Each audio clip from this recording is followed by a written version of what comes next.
شبان المعظم میں جو بچے پیدا ہوں ان کے نام کیسے ہونے چاہیے اور کس طرح کے نام رکھنے چاہیے۔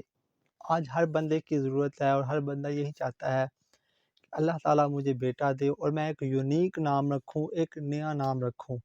تو چند نام آپ کو بتاتا ہوں۔ بسم اللہ الرحمن الرحیم۔ محترم ناظرین، السلام علیکم ورحمۃ اللہ وبرکاتہ۔ میں امید کرتا ہوں کہ آپ تمام دوست اللہ کے فضل، اس کے کرم اور اس کی رحمت کے ساتھ ٹھیک ہوں گے۔ تو آئیے ایک مرتبہ پیارے آقا کی بارگاہ میں درود پاک پڑھتے ہیں۔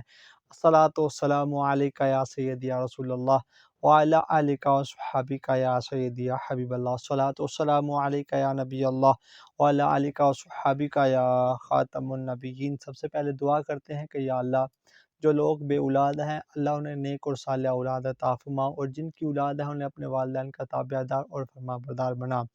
سب سے پہلا نام یعنی کہ شبان ہے، اور شبان کے نام سے ہی نام کا آغاز کرتے ہیں۔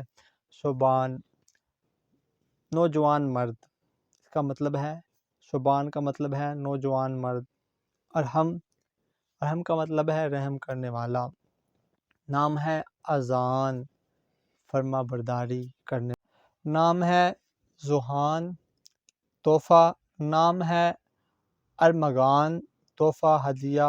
نام ہے عمار، خوشیوں سے بھرا۔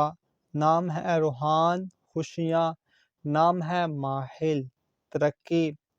نام ہے ایان، تحفہ۔ نام ہے برہان، دلیل۔ نام ہے تمور، فولاد، مضبوط۔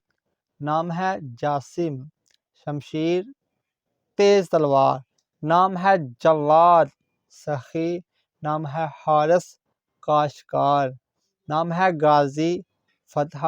نام ہے توصیف، اچھائی بیان کرنے والا۔ نام ہے جنید، نیک عبادت گزار۔ نام ہے خرم، تازہ، خوش۔ نام ہے حنان، رحیم۔ نام ہے دانیال، مضبوط،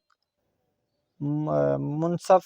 نام ہے دانیال، منصف، عادل۔ نام ہے دانش، شعور، دانائی۔ نام ہے رومان، صحابی، محبت۔